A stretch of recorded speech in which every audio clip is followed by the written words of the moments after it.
인터넷에서 접할 수 있는 한국의 공포 이야기는 대개 사람들이 경험한 기이하고 소름 끼치는 사건들을 바탕으로 구성됩니다.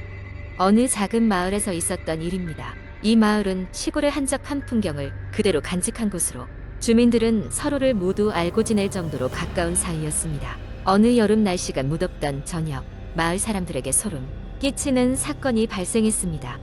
주인공인 민수는 중학생으로 늘 친구들과 함께 어울려 다녔습니다. 여름 방학을 맞아 민수와 그 친구들은 밤늦게까지 밖에서 놀다 들어오곤 했습니다. 그런데 그날 밤 친구들은 모닥불을 피워놓고 무서운 이야기 한 토막씩 꺼내놓기 시작했습니다. 이야기가 한창 무르익을 때쯤 근처 오래된 산장을 얘기로 꺼내는 친구가 있었습니다. 그 산장은 오래전부터 가문이 기울어 유령이 산다는 소문이 돌던 곳이었습니다. 친구들은 호기심에 가득 차 그 산장을 구경하러 가자는 제안을 하였습니다. 민수도 평소에는 겁이 없는 편이었지만 어딘가 기분 나쁜 기운을 느껴 망설였습니다. 하지만 친구들의 부추김에 무지겨 결국 모두 함께 산장으로 향했습니다. 산장은 정말로 사람들이 오랫동안 찾지 않은 듯 폐허처럼 보였습니다. 입구는 낡은 나무 판자로 막혀 있었고 창문은 모두 깨져 있었습니다. 친구들은 산장 안으로 들어가자마자 급격하게 시원해지는 공기에 소름이 돋았습니다. 이윽고 짜릿하면서도 묘한 흥분을 느꼈습니다. 그러나 그들이 산장의 거실로 들어서자마자 곧바로 이상한 소리가 들리기 시작했습니다. 누군가 조용히 웃는 것 같은 소리였습니다. 처음엔 모두 장난이라고 생각했지만 소리는 분명히 가까운 곳에서 울렸습니다. 겁에 질린 친구들은 산장을 나가려 했지만 문이 굳게 닫혀 열리지 않았습니다. 패닉에 빠진 아이들이 다급히 상황을 이해하려 노력하는 그때 거실 한켠에 있던 오래된 피아노가 갑자기 스스로 연주되기 시작했습니다. 기괴하지만 동시에 어딘가 슬픈 선율이 흘러나왔습니다. 그 소리는 귀를 찌르는 듯 점점 더 커졌고 마치 누군가 절절한 호소를 하는 듯한 느낌이 들었습니다. 도저히 참을 수 없는 공포가 밀려온 민수와 친구들은 서로의 손을 잡고 산장의 이곳저곳으로 도망치기 시작했습니다. 그러다 그들 중 한 친구 승태가 뒷마당 문이 살짝 열려 있는 것을 발견했습니다. 다들 숨죽여 그 문으로 다가가자 기적처럼 그 문은 쉽게 열렸고 드디어 산장을 빠져나올 수 있었습니다. 밖에 나오자 모든 소리는 멈추고 다시 여름의 더운 공기와 귀뚜라미 소리가 들리기 시작했습니다. 하지만 방금 전까지 겪었던 일이 사실이라 믿기 어려울 정도로 비현실적이었습니다. 민수와 친구들은 고개를 돌려두은 산장을 바라보았고 그 순간 깨진 창문 너머로 희미한 형체 하나가 그들을 지켜보고 있는 것을 목격했습니다. 그러나 그것이 사람인지 아니면 다른 무언가인지는 분간할 수 없었습니다. 그날 이후로 아이들은 그 장소에 대해 더 이상 언급하지 않기로 했습니다. 믿기 힘든 사연은 시간이 지나면서 마을 어른들에게도 전해졌습니다. 그 산장에 대한 소문은 더 무성해졌고 폐허 속에서 무언가가 아직도 그곳에 남아있다는 이야기가 돌았습니다. 몇몇 사람들은 그 산장 근처에만 가도 왠지 섬뜩한 기운을 느꼈다고 했고 다른 사람들은 한밤중에 그 근처에서 전해지는 피아노 소리를 들었다고 증언하기도 했습니다. 그리고 그 여름 이후 민수와 친구들은 더 이상 그 산장 근처에는 발을 들이지 않았습니다. 그러나 그때의 기분 나쁜 경험은 잊을 수 없는 추억으로 남았고 때때로 한여름 밤 친구들이 모여 옛날 이야기를 할 때마다 그 유령 산장의 이야기는 빠지지 않고 등장했습니다. 이처럼 인터넷을 통해 전해지는 한국의 공포썰은 듣는 이로 하여금 흥미와 오싹함을 동시에 느끼게 합니다. 두 번째 이야기. 초여름의 밤, 피영청 밝은 달이 마을을 비추고 있었다. 그날은 유난히 더운 날씨 탓인지 창문을 열어두었지만 열기가 빠져나갈 기미를 보이지 않았다. 나는 시끌벅적한 도시를 피해 조용한 시골 마을로 잠시 휴가를 온 상태였다.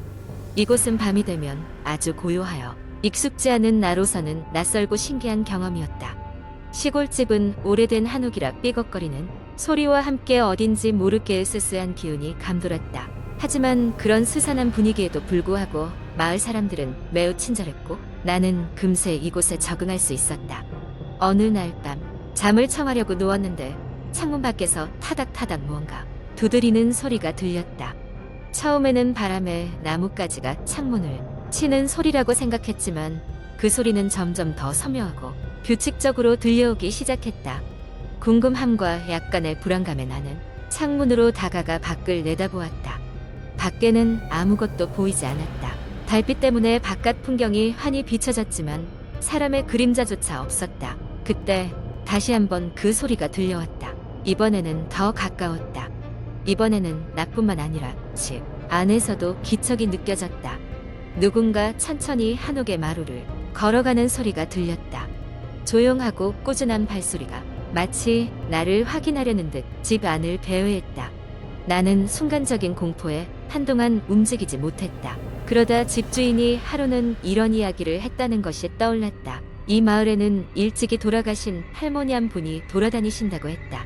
생전에 무척 외로워하셨기에 밤이면 집집마다 들러 함께 있어줄 사람을 찾으신다는 것이었다. 나는 스스로를 진정시키며 소리가 나는 곳으로 조심스레 다가갔다. 집안은 어둠에 잠겨 있었고 손전등 하나에 의지한 채 발소리가 나는 쪽으로 발걸음을 옮겼다. 그리고 거실에 거의 다다랐을 때 그 소리가 뚝 멈추었다. 숨을 죽인 채 주변을 둘러보았지만 아무것도 보이지 않았다. 그 순간 갑자기 누군가 내 뒤에서 손을 잡아당기는 느낌이 들었다. 놀라서 돌아보니 아무도 없었다. 두려움이 서서히 밀려왔지만 나는 이내 그 할머니의 외로움을 이해하게 되었다. 함께 이야기를 나눌 누군가가 간절히 필요한 것이리라. 나는 조용히 앉아서 이렇게 말해보았다. 안녕하세요, 할머니. 저는 그저 잠시 머무르러 왔어요. 할머니 이야기를 들어드릴게요. 그 순간 거짓말처럼 방 안의 공기가 따뜻해졌다. 누군가 옆에 앉아있는 듯한 느낌이 들면서 나는 마음을 편히 놓고 눈을 감았다. 그리고 그날 밤 한적한 시골 마을에서 나는 아무 일 없이 깊은 잠에 빠져들었다.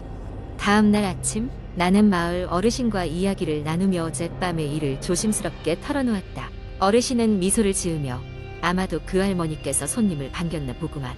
이 마을에 오신 걸 무척 기뻐하신 모양일세. 라며 부드럽게 말씀하셨다. 그 이후로 나는 매년 이 마을을 찾아가곤 한다. 그리고 매일 밤 그 공포스럽지만 동시에 따스한 소리를 기다린다. 어떤 인연이든 마음을 다해 함께하는 것이 필요한 법이니까. 세 번째 이야기는 한적한 시골 마을에서 시작됩니다. 그곳은 살짝 으스스한 분위기가 감도는 곳으로 몇몇 오래된 전통가옥과 울창한 숲이 어우러져 있습니다. 이 마을의 수민이라는 20대 초반의 대학생이 방학을 맞아 외할머니 집에 방문하게 됩니다. 할머니 집은 마을 끝자락에 위치해 있어 매우 조용하고 외딴 곳에 있습니다. 첫날 저녁, 수민은 할머니와 함께 저녁을 먹고 일찍 잠자리에 들었습니다. 그런데 밤중에 갑작스러운 소리에 잠이 깼습니다. 거실 쪽에서 누군가가 작은 소리로 중얼거리는 것처럼 들렸습니다. 깜짝 놀란 수민은 잠시 누워서 귀를 기울였습니다. 그러나 곧 할머니가 잠결에 TV를 켜놓고 돌아가신 것이라고 생각하고 다시 잠을 청하려 했습니다. 그날 이후로 매일 밤 비슷한 시간에 거실에서 들려오는 중얼거리는 소리에 수민은 점점 잠을 설치게 되었습니다. 수민은 할머니에게 이 이야기를 꺼냈지만 할머니는 웃으면서 늙은 집에는 바람 소리가 신경 거슬리게 들리는 법이지라며 별일 아니라는 듯 넘겼습니다. 며칠 후 수민은 마을을 둘러보던 중 한 주민으로부터 오래된 전설을 듣게 되었습니다. 이 마을에는 수십 년 전부터 나타나곤 했던 귀신의 이야기가 전해 내려오고 있었던 것입니다. 그 귀신은 주로 마을 끝자락에 있는 외딴 집들을 찾고 그 집에 사는 사람들에게 알 수 없는 소리를 내며 괴롭힌다는 것이었습니다.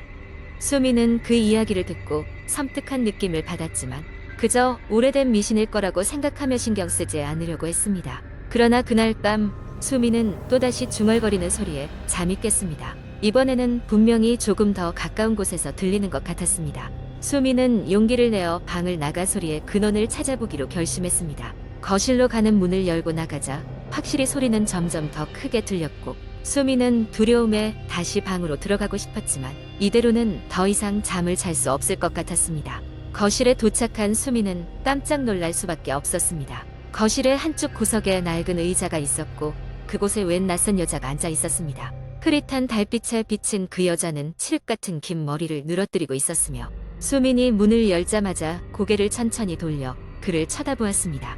그 순간 수민은 소름이 끼쳤습니다.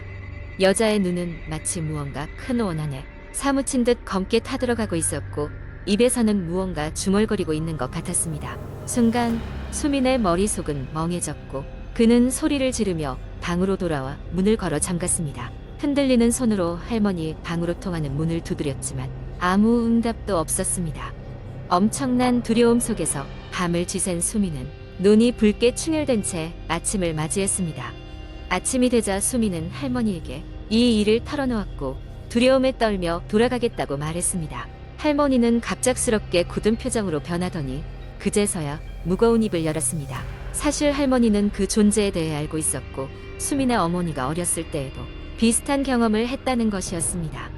할머니는 매일 밤 그 존재에게 가져다 놓을 밀가루 한 접시와 장독대에 담긴 청주 한 병을 준비해 두었다고 했습니다. 그것이 그 존재를 잠시나마 달래주었던 방법이었지만 시간이 지남에 따라 그 효과는 흐려진다고 할머니는 말했습니다. 수민은 할머니의 권유대로 그날 밤 밀가루와 청주를 준비했습니다. 그날 밤 그 존재는 다시 나타났지만 이번에는 좀 더 멀리 떨어져 있었고 수민에게 직접적인 해를 가하지는 않았습니다. 며칠 후 수민은 방학을 마치고 집으로 돌아가야 했습니다. 그러나 그는 항상 그 마을을 잊지 못할 것이며 가끔씩 달빛이 비치는 밤이면 그 밤에 공포가 떠오를 것이라는 것을 알았습니다. 시간이 흘러 수민은 자신의 경험을 조심스럽게 친구들에게 이야기했지만 대부분은 그저 재미로 듣고 넘겼습니다. 그러나 그 이야기가 인터넷에 퍼지기 시작하면서 비슷한 경험을 했던 사람들이 하나둘씩 나타나게 되었습니다. 그 마을을 다녀간 사람들이나 다른 지역에서 비슷한 존재를 만났다는 이야기들이 인터넷 커뮤니티에 속속 올라왔습니다. 수민의 이야기는 그렇게 한국 인터넷에서 전설로 남았고 지금도 누군가가 그 마을을 방문하게 될 때면 항상 그 오래된 전설을 떠올리게 된다고 합니다.